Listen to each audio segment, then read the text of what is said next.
Assalamualaikum warahmatullahi wabarakatuh.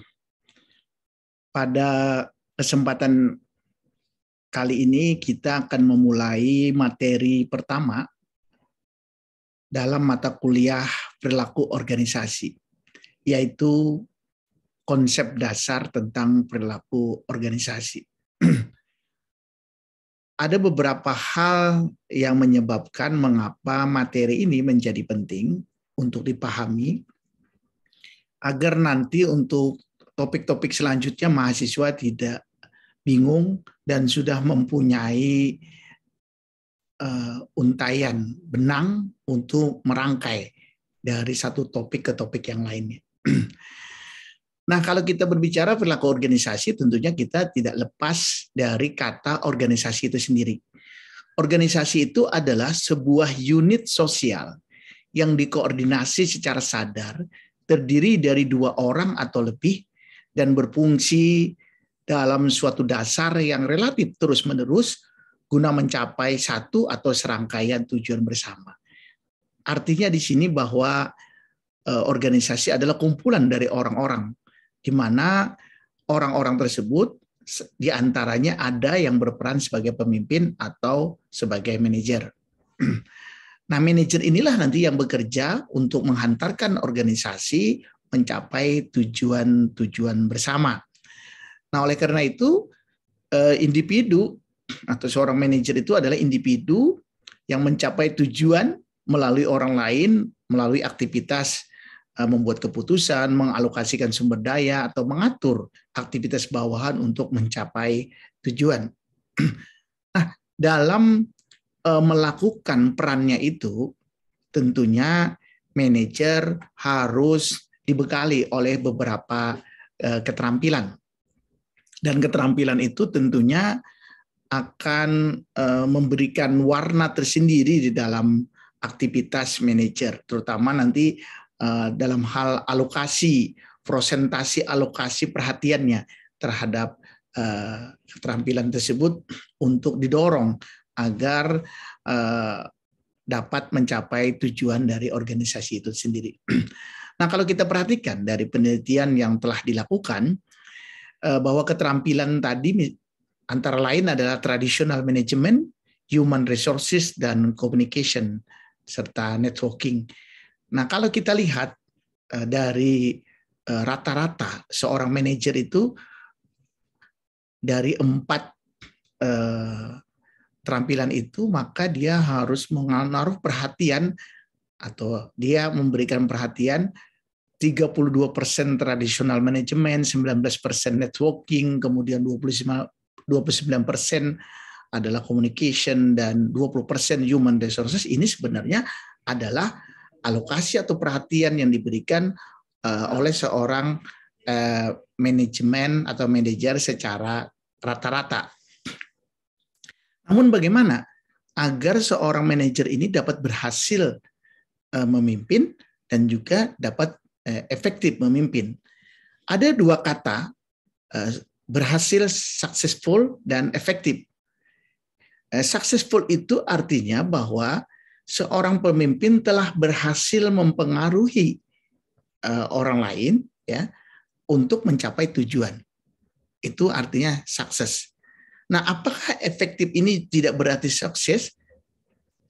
Efektif ini juga sebenarnya berarti sukses, namun kesuksesannya itu karena andil dari seluruh anggota organisasi. Jadi kalau kita lihat, sebenarnya yang efektif inilah yang menjadi tujuan atau yang menjadi cita-cita kalau kita menjadi pemimpin. Nah, yang efektif itu yang paling besar perhatiannya harusnya adalah pada komunikasi. Bagaimana seorang pemimpin mengkomunikasikan seluruh keputusan-keputusannya dengan baik, itu akan tercermin dari keterampilan tadi. Yang paling kecil, networking. Networking itu hanya 11%.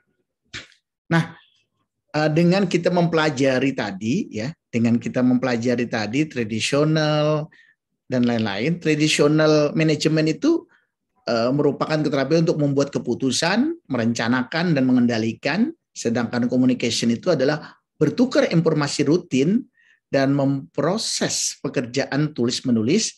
Kemudian untuk human resources management, memotivasi, mendisiplinkan, menangani konflik, menyusun kepegawaian, dan melatih. Sedangkan networking bersosialisasi, terlibat dalam aktivitas politik dan interaksi dengan individu-individu luar. Nah, tentunya agar kita dapat memberdayakan semua anggota-anggota, orang-orang yang terlibat dalam sebuah organisasi, maka dituntutlah sebuah pemahaman tentang perilaku organisasi tersebut. Nah, pengertian tentang perilaku organisasi ini secara umum itu ada dua. Yang pertama oleh Berry and Derrick, bahwa perilaku organisasi ini adalah bagaimana cara setiap orang dalam kelompok bertindak, dalam hal ini berperilaku di dalam organisasi, serta pengaruh-pengaruhnya terhadap tindakan. Nah, ini yang disebut dengan perilaku organisasi. Tetapi menurut Davis and Newstrom menyatakan bahwa sebenarnya perilaku organisasi ini adalah bidang ilmu yang mempelajari dan menerapkan pengetahuan tentang bagaimana manusia berperilaku atau bertindak di dalam organisasi. Nah, oleh karena itu kalau ini bidang studi yang mempelajari pengaruh individu, pengaruh kelompok, pengaruh struktur ini terhadap perilaku di dalam organisasi, agar tujuannya nanti organisasi itu dapat dijalankan secara efektif. Ya, ini yang dari dua pengertian tadi. Nah, tujuan kita mempelajari. Jadi sekarang kita anggap bahwa perilaku organisasi ini adalah sesuai dengan topik kita. Ini ada salah satu cabang dari ilmu, ya. Ilmu kita anggap sekarang adalah ilmu perilaku organisasi. Yang pertama adalah dengan kita mempelajari ilmu perilaku organisasi ini, kita bisa memprediksi. Memprediksi yaitu memberikan kemungkinan kepada para manajer untuk memprediksi perilaku anggota organisasinya pada masa yang akan datang. Apakah bisa diajak kerjasama dengan lebih baik, apakah nanti ke depan akan menjadi masalah, maka dengan mempelajari ilmu perilaku organisasi ini kita bisa memprediksi. Dan kita bahkan bisa menjelaskan, eksplanasi. Jadi perilaku organisasi penting untuk memungkinkan identifikasi dari eksplanasi atas berbagai peristiwa keperilakuan yang terjadi. Dan tentunya yang ketiga, dengan kita mempelajari ilmu perilaku ini, kita dapat melakukan kontrol, pengendalian atas perilaku yang terjadi di dalam organisasi. Dengan adanya pengendalian ini diharapkan perilaku individu dalam organisasi dapat selalu diarahkan ke arah yang positif, yaitu perilaku yang menunjang pencapaian sasaran organisasi secara efektif. Nah, ruang lingkup kajian ilmu perilaku organisasi itu tentunya pada 3 level, yaitu pada tingkat individu, kemudian pada kelompok, dan pada organisasi. Jadi tahapan ini merupakan suatu tahapan yang sistematis, artinya untuk memahami perilaku kelompok dalam organisasi atau memahami perilaku orang-orang dalam organisasi. Nah, sekarang disiplin ilmu yang mendukung perilaku organisasi ini apa saja? Nah, ini mungkin kajian kita yang agak mendalam. Yang pertama adalah bahwa yang mendukung adalah psikologi, kemudian ada sosial psikologi, dan ada sosiologi serta antropologi. Kalau psikologi itu adalah ilmu pengetahuan yang berusaha mengukur, menjelaskan, dan terkadang mengubah perilaku manusia dan makhluk lain. Jadi dengan perilaku psikologi ini kita bisa memahami tentang learning, motivation, personality, emotion, perception, training, leadership, effectiveness, job satisfaction, individual decision making, performance appraisal, attitude measurement, employee selection, work design, dan work stress. Jadi ini semua nanti agar kita bisa menilai, memprediksikan, kemudian menjelaskan tadi ya, dan juga mengontrol. Apa yang dikontrol? Individu. Jadi individu-individu misalkan kita motivasinya bisa kita kontrol, misalkan motivasinya, emosinya. Dengan kita mempelajari ini kita bisa mengontrol dari secara individu. Nah, kemudian yang kedua adalah sosial psikologi.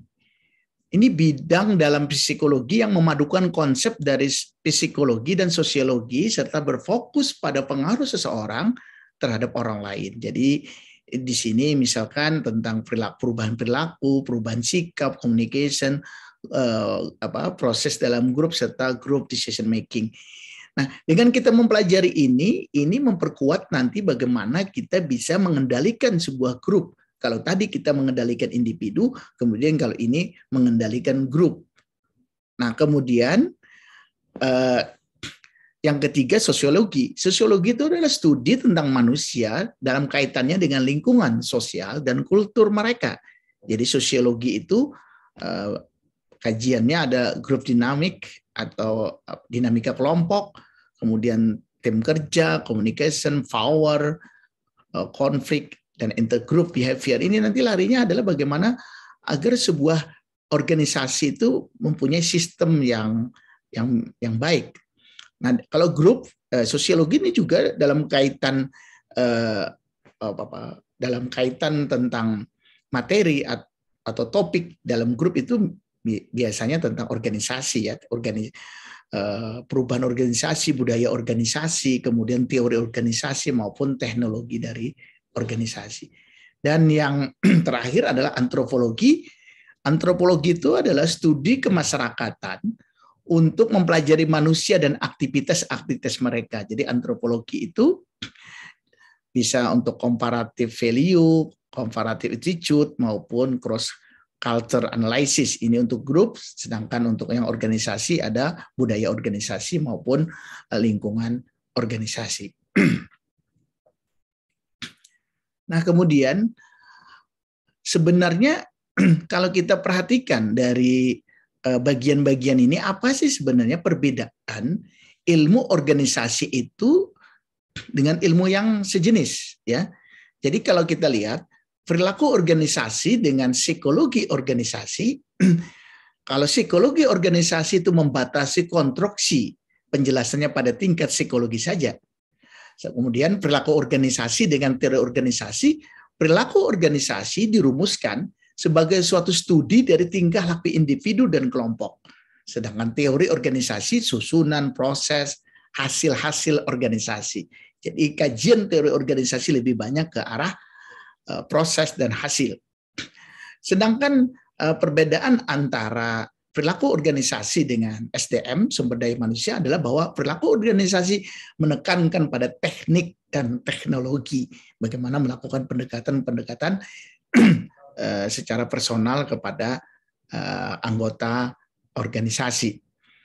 Nah, kemudian sehingga nanti kita akan dari individu, unit analisisnya individu, grup, kemudian organization system, sehingga itu nanti akan menghasilkan studi bagaimana perilaku sebuah organisasi.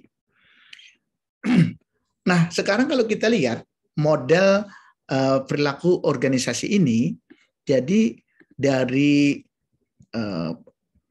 yang pertama tadi saya sampaikan, sebenarnya ini akan memunculkan model.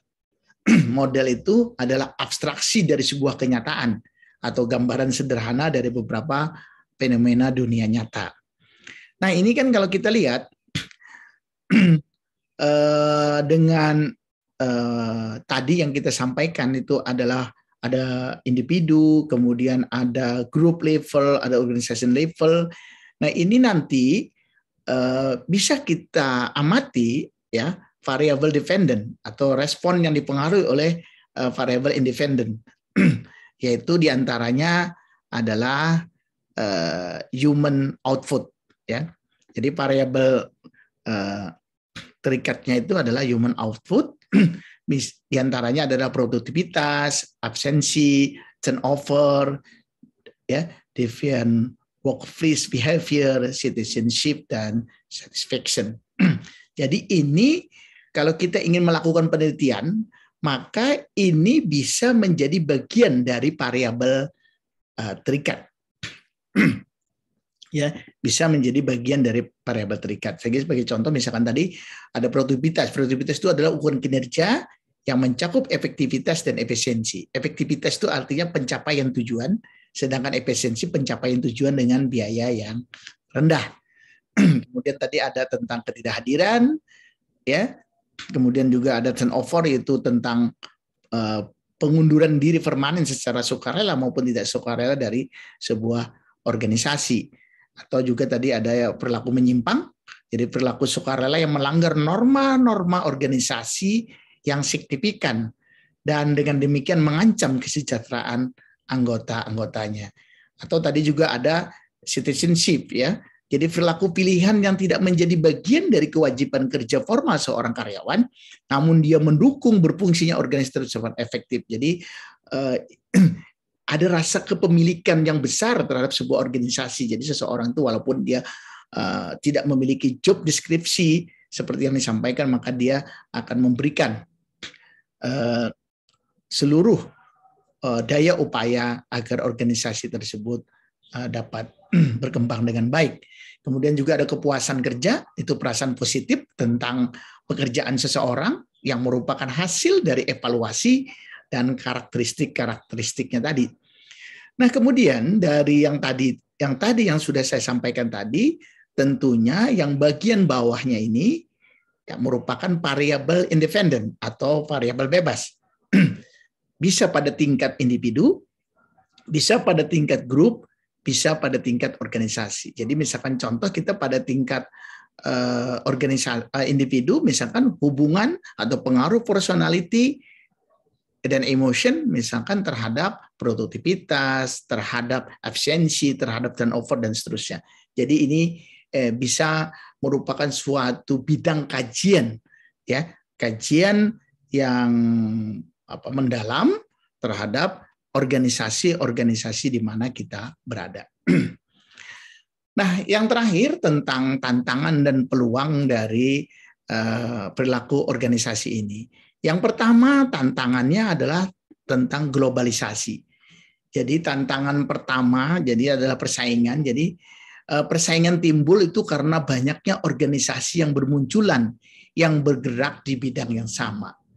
Jadi di era globalisasi ini persaingan merupakan hal yang wajar dan tidak bisa dihindarkan. Setiap organisasi akan sama-sama menghadapi persaingan ini.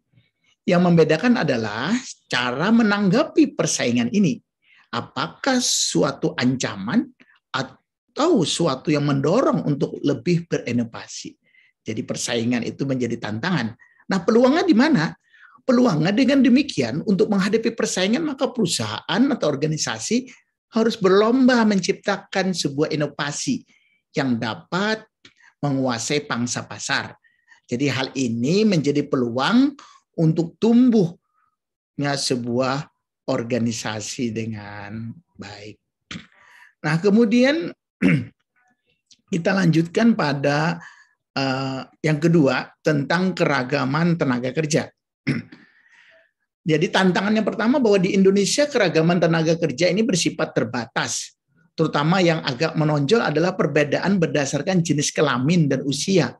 Ada beberapa pekerjaan di Indonesia itu misalkan pada usia anak-anak itu tidak boleh.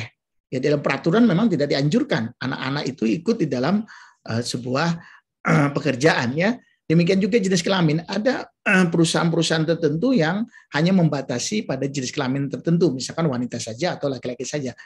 Namun perusahaan di Indonesia harus siap dalam mengantisipasi keragaman tenaga kerja dalam rangka globalisasi, karena keragaman ini akan meluas dengan masuknya modal asing yang berarti juga masuknya tenaga kerja asing dari berbagai etnis atau bangsa. Nah, peluangnya di mana? Di dalam keragaman tenaga kerja ini maka perusahaan atau organisasi harus bersikap adil dan tidak diskriminatif demi mencapai tujuan. Perusahaan atau organisasi tersebut, peraturan-peraturan yang dibuat harus dipatuhi oleh semua pihak yang berada tanpa membeda-bedakan satu dengan yang lainnya. Kemudian yang ketiga adalah tentang peningkatan kualitas dan produktivitas. Jadi tantangannya adalah semakin intelektual dan pribadi suatu pekerjaan, maka semakin sulit pula mencapai peningkatan produktivitas. Peningkatan produktivitas yang rendah dalam sektor jasa itu dikaitkan dengan peningkatan aktivitas yang rendah produktivitasnya dalam sektor jasa ini. Termasuk di dalamnya aktivitas yang sebelumnya bukan merupakan bagian dari bisnis, seperti tempat penitipan anak, penyiapan makanan, pembersihan rumah, dan jasa-jasa binatu. Kegiatan ini telah dipindahkan keluar dari rumah dan masuk ke dalam ekonomi, sejalan dengan semakin bertambahnya wanita yang terjun di dunia kerja. Aktivitas ini berdampak pada produktivitas rendah yang terukur pada sektor jasa. Walaupun sesungguhnya produktivitas meningkat karena aktivitas ini sekarang lebih efisien daripada sebelumnya. Sedangkan peluang, untuk itu perusahaan harus memiliki rencana yang matang agar dapat memberikan arah terhadap perusahaan. Manajemen harus secara efisien menerapkan prinsip VOAC, Planning, Organization, Actuating, dan Control di dalamnya. Dengan meningkatkan produktivitas, tidaklah mudah tetapi tidak mustahil dapat diterapkan. Setidaknya ini mendorong organisasi untuk berpikir jauh ke depan. Kemudian yang keempat adalah tentang kelangkaan tenaga kerja. Jadi baru-baru ini dilaporkan hampir 60% perusahaan di Jepang sedang kesulitan dalam tenaga kerja sehingga harus menunda untuk melakukan ekspansi. Bahkan ada perusahaan yang mulai merugi. Kondisi ini menunjukkan langkanya tenaga kerja di negeri Sakura tersebut. Jadi ini sebagai tantangan. Ada beberapa keahlian-keahlian tertentu yang mungkin tidak dimiliki. Peluangnya adalah bahwa ekonomi Jepang saat ini telah mengalami kontraksi terparah pada kuartal kedua lalu. Oleh karena itu, untuk mengatasi kontraksi perekonomian terhadap pasar tenaga kerja, Jepang saat ini maka mempertimbangkan segera mungkin menyewa tenaga kerja asing. Jadi ini menjadi peluang. Tatkala kita kekurangan, maka ini bisa menjadi peluang bagi tenaga kerja lainnya untuk memberikan sesuatu, memanfaatkan hal tersebut. Dan yang terakhir adalah tentang meningkatkan layanan pelayanan pelanggan. Jadi layanan pelanggan merupakan tantangan terbesar bagi operator seluler. Jadi menurut survei yang dilakukan, buruknya layanan pelanggan itu menjadi alasan utama bagi sepertiga dari seluruh seluler dunia mengganti operator sesungguhnya. Jadi layanan ini demikian juga dalam dunia kesehatan. Misalkan ada klinik, ada rumah sakit yang memberikan layanan yang buruk, maka ini akan menyebabkan pasien nanti pindah dari satu klinik atau dari satu rumah sakit ke rumah sakit yang lain. Nah, sedangkan peluangnya dengan adanya penilaian yang buruk itu, maka perusahaan seluler itu dapat mempertahankan pelanggannya, maka harus menarik pelanggan. Jadi ini menarik. Demikian juga dengan kesehatan. Dunia kesehatan misalkan pesaing kita misalkan layanannya buruk, maka kita akan memberikan akan mendorong bahwa pelayanan kita terbaik. Nah, ini menjadi peluang. Tatkala orang tidak senang pada suatu rumah sakit yang layanannya buruk, maka kita berlomba-lomba bagaimana pelayanan kita terbaik. Nah, itulah beberapa tantangan dan peluang dengan kita mempelajari perilaku organisasi tersebut. Nah, demikian yang dapat saya sampaikan. Nanti kita lanjutkan pada topik-topik selanjutnya. Terima kasih. Assalamualaikum warahmatullahi wabarakatuh.